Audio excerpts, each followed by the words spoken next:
Well, thank you so much for staying with us right here on Channel 13 live at 6:30. I'm Evil Garcia. And I'm Trisha Keene. Well, a picture is worth 1,000 words. And some of the words that come to mind when you see the story we're about to show you are not fit for TV. And 13 Chief Investigator Darcy Spears started this story thinking that she'd be helping one family solve a mold nightmare. But get ready for this. She uncovered a valley-wide battle between a large corporate landlord and low-income tenants where health and safety are at stake. The Higuera family emailed me to say they felt helpless. Then they came in person to our Let's Talk event at CSN in North Las Vegas to explain how they feel trapped in a home that should be a haven, not a hazard. We weren't prepared for just how bad it was until we saw it firsthand. The conditions so concerning that both photographer Chris Oman and I wore masks so we'd be protected from the toxic mold infesting this family's apartment. And this is the only bathroom that we can use. As you can see, it's all Oh my goodness. covered in mold here on the ceiling and walls. Alejandro, I am so sorry that your family is living like this. Thank you.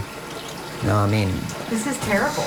Alejandro and Ruby, their 4 children, and their 3 bulldogs live in a small 3-bedroom, 2-bath apartment at Woodridge Villas near Eastern and Owens. What do you guys see when you look around your home? Mold. Disaster. Mess.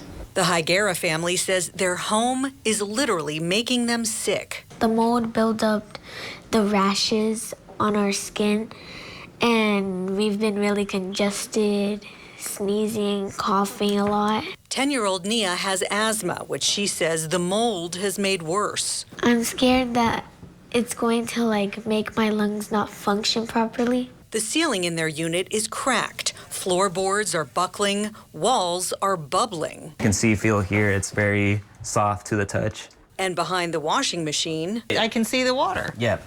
Yeah, it's right there.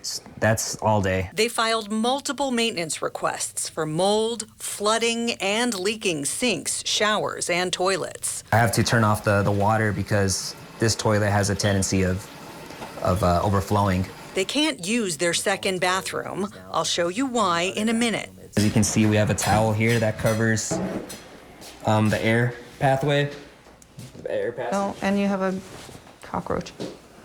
Yeah, we've been dealing with. Oh, there's with another that. cockroach. Yeah. Ruby says the problems began in December of 2024 under the property's prior ownership, who they say did Band-Aid fixes on the growing problem.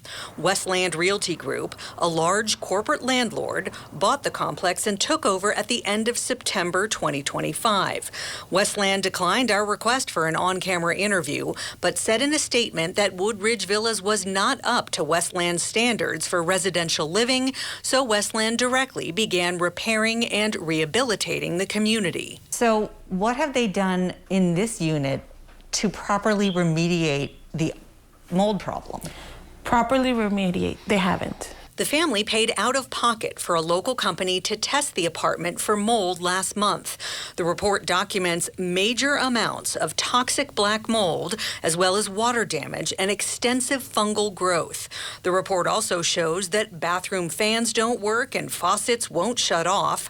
The inspector saying a certified mold remediation company needed to be brought in, citing existing improper repairs. When I tell you the mold is literally eating this place from the inside out, I am not exaggerating. The most recent event happened here in the bathroom. As you can see by that hole in the ceiling, when Alejandro was in here taking a shower, this nail-riddled piece of wood fell onto his head, sending him to the hospital. Alejandro, whose medical records show he was already suffering from upper respiratory and fungal skin infections, had to get a CT scan. He was diagnosed with a head injury, bruising, and dizziness. It's a nightmare. Yeah, It's a nightmare. 2 days after the ceiling piece fell, the complex sent a worker to survey the damage. Alejandro recorded it on his cell phone. I wouldn't touch that myself. I mean, Yeah.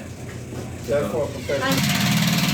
But Westland did not send a mold remediation professional. Just this Monday, as you can see in Alejandro's video, and as we confirmed with the Secretary of State, they sent a company that's licensed as a handyman crew to replace drywall without remediating the mold underneath. You can't just cover it up or put a patch on it. There are standards and protocols to get rid of the mold and to eliminate the mold, and those must be followed. 13 Investigates brought the Higuera family's case to Jordan Savage at Legal Aid Center of Southern Nevada. Horrific. That nobody should be living in these conditions, and a landlord who really cared about customer service would be mortified that they are giving a unit in exchange for rent that doesn't meet the basic standards of human decency. Westland did offer to relocate the family to an upstairs unit, but they declined, wanting the same type of downstairs unit they're currently paying for because of their dogs.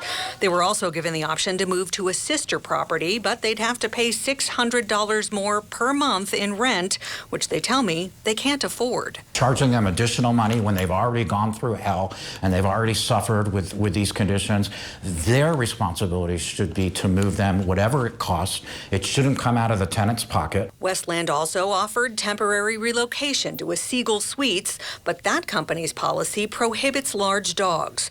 The dogs were an issue again when Westland made a final offer to give them a ground floor unit at Woodridge that would be ready for move-in later this month. They want me to resubmit the paperwork for my dogs. My dogs were already included when I renewed my lease. So to send the tenant through any additional hoops, especially hoops that were already approved previously, is an outrage. Westland owns over 65 multifamily communities across Los Angeles and Clark counties with over 12,000 residential units. 34 of their properties are here in Las Vegas. It feels like we're small compared to them, like we don't have a voice. Tenants at other Westland properties have shared similar stories with Channel 13. Backed up sinks, broken water heaters, and moldy bathrooms at Pine Village Apartments near Sahara and Valley View. Are you worried that one day someone's going to be showering? Yes, I'm very worried that one day somebody's going to be showering and it's just going to fall completely. That's what it looks like. A cockroach infestation at Solaire Apartments on Maryland Parkway in Caron. I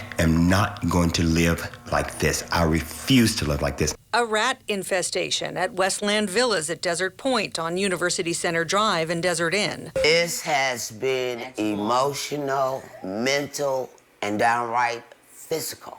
And back in 2019, a lawsuit against Westland after a Solaire tenant died in a fire. The complex is so notorious, the fire department sends extra help to every single fire call there. Jordan Savage tells me all of this spells out systemic issues. If there's a pattern, a practice of this, we want to know, and we want to be the ones suing those landlords, holding their feet to the fire, making sure they comply with Nevada law, because on our watch, we're not going to let this happen. On November 7th, Westland served the Higuera family an eviction notice for not paying rent in October or November. They're working with legal aid to fight that. They want to move out, but they need time and don't want an eviction on their rental record. We'll be keeping close tabs on that case. Darcy Spears, 13 Investigates. Now, if you want help like the Higuera family, be sure to reach out to us. Just submit your question or tell us about any issues you're having at ktmv.com/letstalk. Our team will look into it and see if we can find a solution for you.